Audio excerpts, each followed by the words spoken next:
Welcome to the Miscarriage Hope Desk Podcast, where we help women struggling with recurrent pregnancy loss by sharing stories of hope and interviews with experts in the field of fertility and miscarriage. If you want to download our free lab checklist, go to miscarriagehopedesk.com/labs. Again, you will go to miscarriagehopedesk.com/LABS to download your free checklist. If you want to connect with others going through recurrent miscarriage, please check out our show notes for a link to our Facebook group. Now I'm going to hand it over to your host, Laura Bowder, for today's episode. Welcome back to the Miscarriage Hope Desk Podcast. Today I have Emily Ginn with me.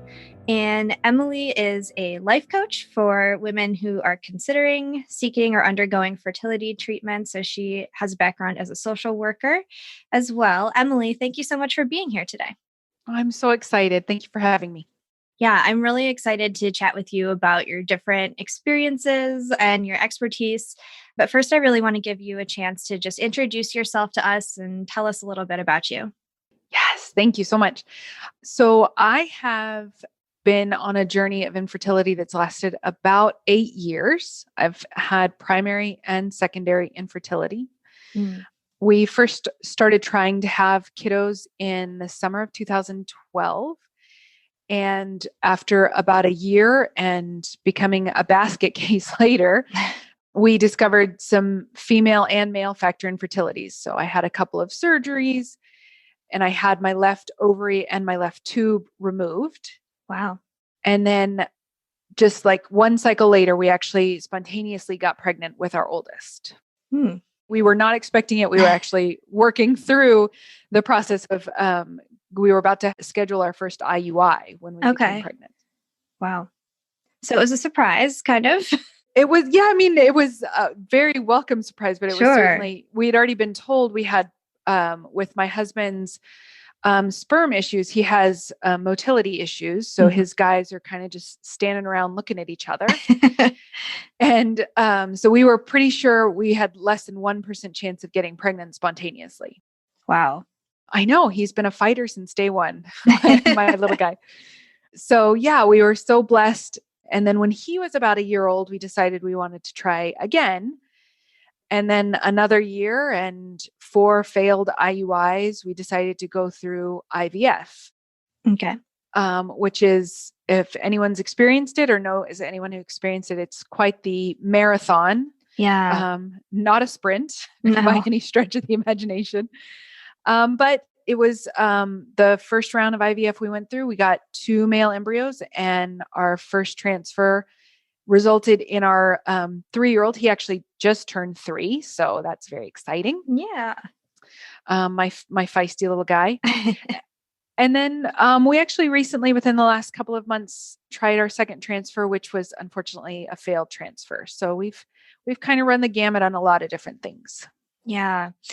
Yeah, that's a lot to go through to get those little guys, but they're worth it, I guess, right? Totally worth it. Totally worth it. And I know that you, in addition to having your own personal experiences of working through these different fertility issues, you also have a background in social work, right? I do. So I have a master's degree in social work and a master's degree in healthcare administration. Okay. So how did that all kind of come together? All of these different experiences into what you're doing now? It all morphed together. So for 15 years, I was in corporate healthcare and medical social work. So I dealt with crisis intervention, grief, loss, post-traumatic stress, and post-traumatic growth. That was kind of the experience that I had in social work. And it was about 3 years ago or so that I really started to see, I didn't really want to do counseling. That wasn't really where my heart was. I'm a clinical social worker and can do counseling, but that was not where I believed I could be the most useful. And then that was kind of when I found life coaching. So an important distinction between life coaching and counseling is that counseling is very retrospective in nature. Yeah. Where coaching is very much what is in the here and now so we can make a plan for the future. Okay. Yeah, that's a good distinction because I was going to ask kind of what appeals to you Yes. more about coaching versus counseling. Yeah. And that was, my experience in infertility therapy. I saw a couple of different therapists and they were great. They're exceptionally talented, but it didn't help me feel better. Like coaching was able to help me figure out how to feel better and things like that. So coaching felt like kind of a natural byproduct of social work. Yeah. And then this is going to sound a little circuitous, but I was listening to a coach who specializes in coaching widowed moms. And all of a sudden I was like, wait a minute, you can coach on like kind of heavier topics, not just weight loss or getting unstuck, kind of the things that we really think about for coaching. And I was like, you know what? Going through infertility and IVF is some of the darkest times of our lives. And the grief that is experienced during infertility, loss, fertility treatments is what I would consider a disenfranchised grief. We don't talk about it. Yeah. And so that was kind of where the idea was born for, an ironic statement. Was kind of born that I could coach these women going through infertility and IVF because it's there, but it's not really there. Our society kind of shies away from those conversations. Yeah. And so there's still so much shame and guilt, and it's just a very hidden experience for so many. Completely agree with that. And, we're very aligned with our mission with this program and this podcast as well, as really having women know that they're not alone and that, there are different ways to move forward from this experience depending on whatever is right for you. That's right. I also love the name of your coaching practice. Is that what it's called? But go ahead and share that because I love it. So it's called IVF This Coaching. And it's very much my personality. So my tagline is, I help you to learn to say IVF this to how we think about, talk about, and experience infertility and fertility treatments. Yeah. I love it because of the personality, of course, but I think it also speaks to some of those more hidden feelings that people don't get to express as much. It's like, I think women are still kind of expected to be very like, oh, I'll be happy whenever it happens and however it happens. And it's like, no, like this is not always fun and glamorous and exciting. Like there are a lot of frustration and negative feelings that can be associated with this as well. It's completely, yes. So one of the big things that I teach on is the concept of 50-50. So 50% of the time is amazing and you're getting everything that you want. And 50% of the time you feel like absolute crap. Yeah, that sounds about right. Yeah. And people want to argue with that percentage, which I completely agree. I would love for the percentage to be more like an 80-20 split. But I mean, it is very true. Like so much of our experience is like the excitement and the sorrow, right? The excitement of starting IVF and the anxiety and worry about everything that can happen. The joy of finding out that you're pregnant and the devastation when you have a miscarriage. Right.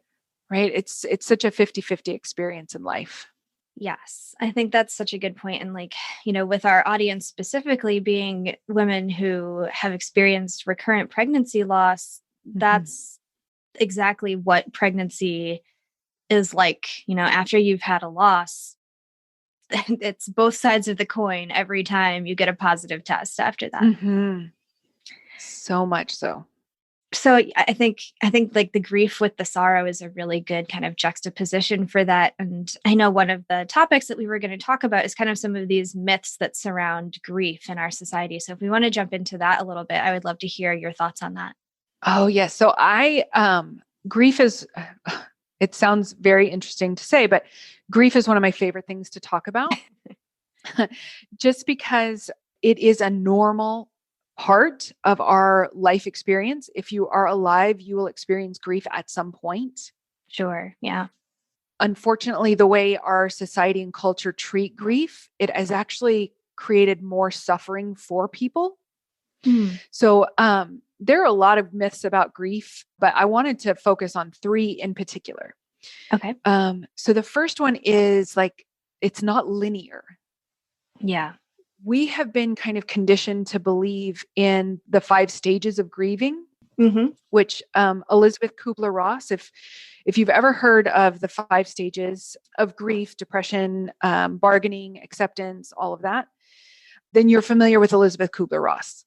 She was a psychiatrist, and her focus was not on grief. Her work was around death and dying from the patient's perspective. Yeah. Not the loss that the family member was experiencing. So her work was kind of appropriated in this grief and loss area. And it's not applicable, and certainly not applicable anymore as we learn more about grief and loss. So the problem, my issue, not with her work, but how it was appropriated, is that it gives the sense that grief is linear. That you go through these 5 stages and then you come out and that like acceptance is the magic cure. And once you're there and you never go back. Right. Exactly. Except that's like the exact opposite of how grieving works. Yeah. And so that's kind of the first myth. And I'll talk about what my perception of grieving is after we go through the myth. So okay. The second myth that I find is that phrase, just give it time. Yes. We've all heard that one, right? Right. And as I've heard it, kind of in the context of my own infertility journey, anytime I have heard it, I want to punch someone in the face because for fertility in particular, women a lot of times don't feel like they have the luxury of time. Yes, exactly. So when it's almost an automatic invalidation of the grief that we're experiencing right now. And that is if, when we hit specific milestones, with my recurrent miscarriage patients, every month is like a milestone. So my baby would have been this, my baby would have been this, right? And then you get to the expected due date, which is another anniversary. And then it's like every year you have multiple anniversaries. You have the anniversary of when you found out you were pregnant. You have the anniversary of when you had the miscarriage, and then what the due date would have been. Right. Right. So this idea of give it time gives a false sense of healing. Yeah. As if it won't continue to. Now, it doesn't continue to have the same impact year over year because our thoughts change. We get better. But it's not the time itself that creates that change and that healing process for us. It's actually the work that we do around our own healing. Yeah, I think that's, I know you're going to get into more of your thoughts, but I think that's another really good distinction. And I think that time, like you mentioned, is such a commodity for women when they're talking about their own fertility, because we have that kind of biological clock mentality that's like competing with the give it time advice. So there's that piece of it. And then, I'm just kind of reflecting back on my own experience of pregnancy loss, and like that pregnancy is such a time-driven thing of like, we find out on this date, and then in a certain number of weeks, we get to do an ultrasound. And this week marks the end of the first trimester, the second trimester. Like there are very set timelines for this kind of thing. So those dates hit especially hard. Yes. And in so many ways, like the shelf life of memory for anyone who's not experiencing grief is like the lifespan of a fruit fly, right? So if you're not in it and it's not your grief, it's very easy for someone to say, just give it time. Sure.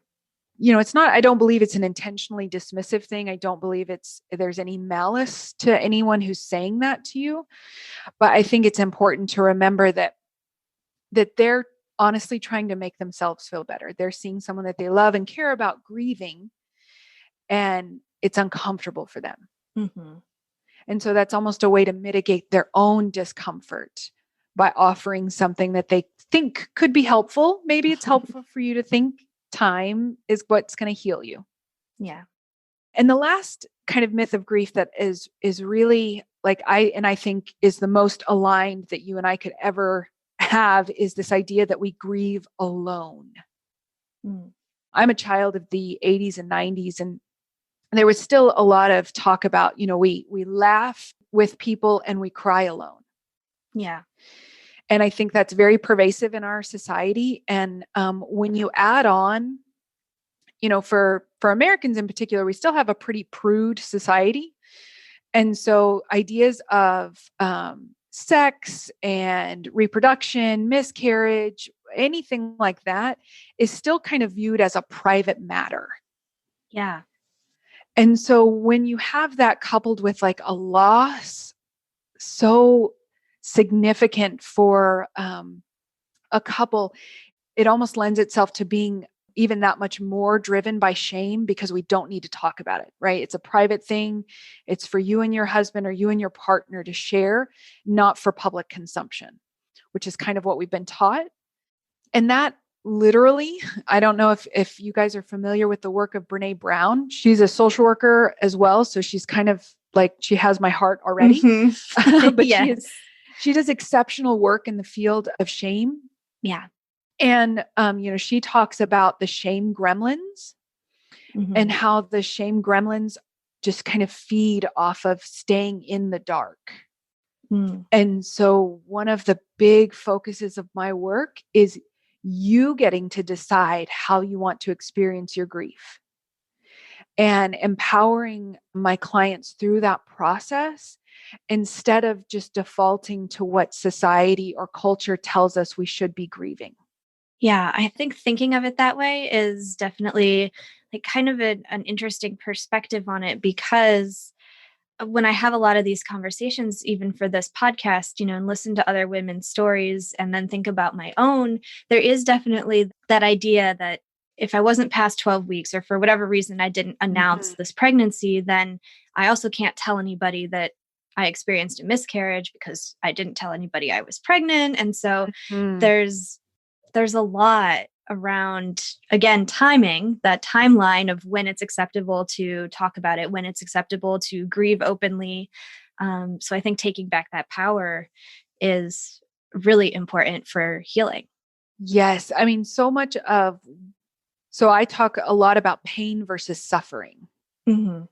So there is an enormous amount of pain that we experience in infertility, loss, all of it, right? There's the pain that we experience. And then there's the suffering that's created around our pain. Mm. So think of suffering as just pain about our pain. Yeah. When we feel like we shouldn't experience something in a way that we are, or, that there is a timeline on our grief. I shouldn't still be feeling this way, or something is wrong with me, right? That's where the suffering is created versus the genuine, normal, natural pain we experience during these difficult times. I think too, when people offer advice like just give it time, or for people who experience miscarriage, I know another one as well, at least you can get pregnant. These kind of platitudes that, make other people feel better, like you said, but don't really comfort the person who's grieving. Yes. So I don't know, like, I'm sure you work with your clients on that, and the equivalent one I might think of to relate to your own personal experience. I hope nobody said this to you, but if they were saying like, well, you already have one child, or now, well, you already have two, so that's great, right? Like, yes. And those have been said to me many times. Yeah. Unfortunately. And, I guess the easiest way for me to say is we're not going to get people to stop saying stupid, insensitive things. We're just not. I don't have the power. Yeah. Right? What we can do is a lot of times what happens. So, if I'm going back many years before I, started working in coaching and was coached myself, someone's saying something like, well, at least you already have one child, right? Those words themselves are not painful. Mm-hmm. It's generally my thought that's created when I hear those words. So a thought could be like, I should feel more grateful. Mm. Or maybe it's like, yeah, but I shouldn't want more, or something like that. That's where the suffering is created, is by our own thoughts about what that person says. Now, I will never debate with you the appropriateness of some of those comments, right? Because they're not appropriate. Nobody, it's none of your damn business, people, how many kids I have, what my body's doing, what's it not doing. It's none of your damn business. Yeah. But we get to decide what we make those mean. So the example that you provided, someone saying, well, at least you can get pregnant, right? Again, that is a phrase that someone is saying to you. It doesn't have any meaning. What happens in your brain is, yeah, but I can't carry a baby. Or, but I just want my baby. Or like, I'll never be able to carry a baby to full term. That's the pain. Yeah. So that's a lot of where we come into with coaching, because our thoughts that are creating those feelings of suffering for us, those are the things that are optional. And that's what I really focus on. And that's my belief, is that's the path to healing. Yeah. So it's kind of like you were saying, coaching is more of that forward thinking, like, how can I move forward? How can I reframe this so that it doesn't hurt me so much every time somebody says something like that? Yes. And again, we can't get people to stop saying stupid things. We just get to decide how we want to feel about them. Yeah. And I think we need to decide how we are going to feel about them, because everywhere we look, we're going to get conflicting messages. We have people saying, well, at least you can get pregnant, but also don't talk about getting pregnant, or at least you have one child, but don't just have one child. Your child needs a sibling. Right. No matter what choice we make, somebody has something to say about it. So we need to be very strong and intentional about figuring out what we really want and what we really believe about these things. Absolutely. And one of my favorite thoughts that I practice a lot is, other people's opinions about me are none of my business.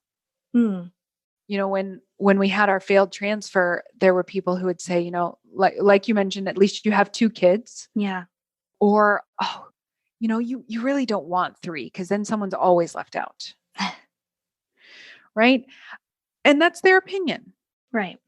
And their opinion is none of my business. Their opinion is entirely based on their own experiences and their own beliefs. And that's okay. They're allowed to have their opinions. Yes. I like thinking about it that way, because it makes it easier, I think, to think about it that way than to either think like, oh, that's true. Whatever this person is saying to me is true. Or my first thought when you said, well, it's none of my business, is, yeah, but they make it my business because they say it to me. But we're not going to stop people from saying it. So releasing it is the appropriate response. Right. The idea of, just because we have a thought doesn't mean it serves us. So the woman who told me, well, you don't want 3 anyway, because someone's always left out, right?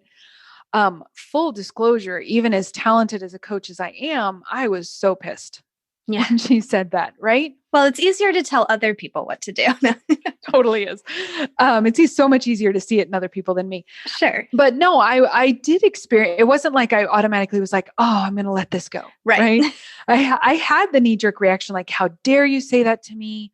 You have no idea what I've been through. You've never talked about how you've struggled with infertility or anything like that. So how the heck do you know anything I'm feeling? Right. But all that did was create a lot of suffering for me, because I was angry at her, but she had walked away. The conversation was over. She wasn't suffering. I was. Right. So that's the important distinction. Like, you're probably going to be angry and hurt when people say things to you, but what does it do for you? Does it create anger and suffering for you? If it does, what's the benefit of having it? Not much, right? Right. At least not for me. Yeah. Well, I like the sense of kind of power and control that sort of takes back for somebody who, is feeling out of control about a lot of things in their lives. Yes. It's 100% my goal. Like, we feel like we lose so much in this process, whether it's infertility or multiple recurrent losses. Like, we feel like so much is taken away from us. There are things that we get to control. I always use the analogy of like NASCAR, even though I'm not a NASCAR fan. I don't think I've ever watched a race, but The analogy makes sense in that we're like the drivers of our car. We get to control the speed, our body, right? We don't have any control over the other drivers in the other cars. Mm-hmm. And so if we focus on the things that we can control and we make a concerted effort and really intentional about our body and how we, most importantly, how we talk to ourselves, because the shame and the guilt and the self-loathing, I tell people all the time, you can't hate yourself pregnant. Yeah, that's true. Right. And so those are the things that we get to control. That's where we get our power back, even in the face of loss and even in the face of infertility. That when we feel like everything's been taken away from us, there are still things that we get to choose. And that's what I like to emphasize with my clients. Well, and I think too, even like you said, you as a coach, like there are going to be days where we are empowered and feeling like we've got everything under control. And then there are going to be days where, whether it's one of those milestones or anniversaries, or you see a pregnant woman or a mom with a little kid on the street, or who knows, what is going to trigger a moment where you don't feel like you have it together. Yes, absolutely. It's 100%. So that actually is what I call cyclical grieving. Yeah.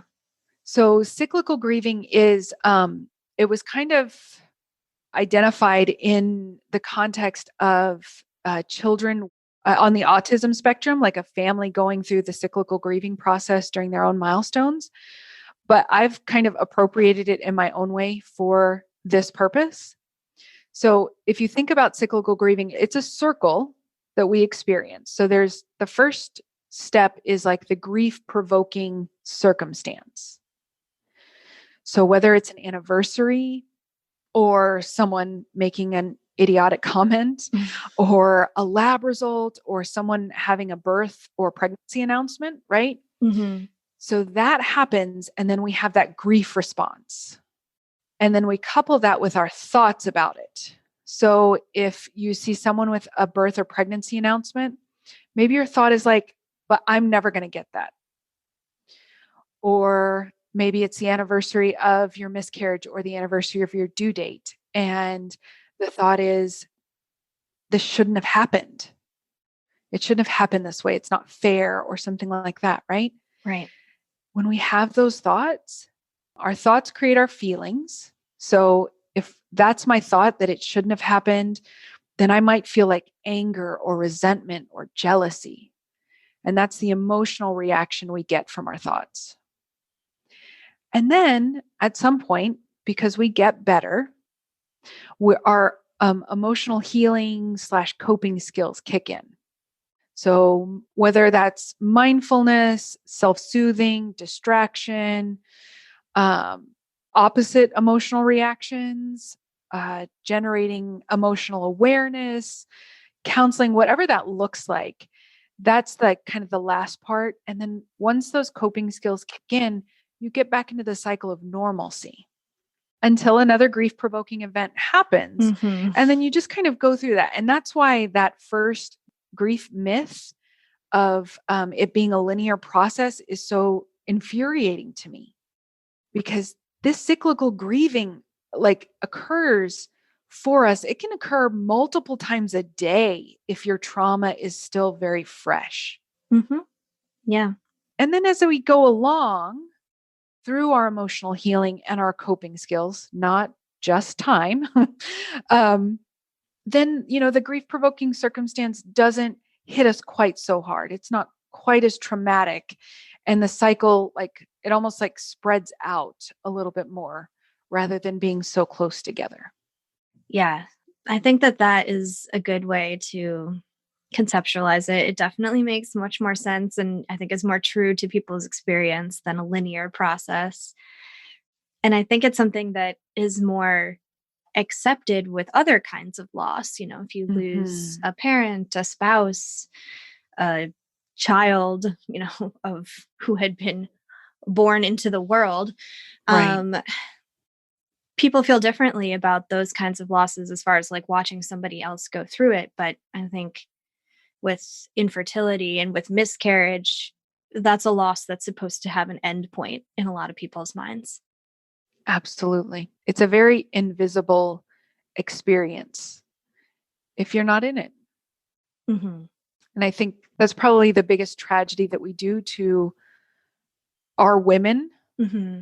is that we don't talk about it and we don't normalize that this can be years long grieving. I mean, there are women that I talk to that had recurrent miscarriages 15 and 20 years ago, right? And not to say that they haven't healed, but it's not an end point. Like their healing is throughout their life and they're grieving and carrying that with them, and the love goes with them for the rest of their lives.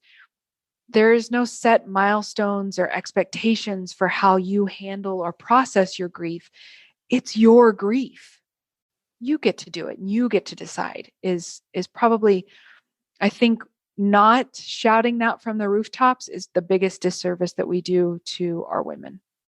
I totally agree. I think that's a really important reminder. And I think, too, a lot of women don't seek support from other people.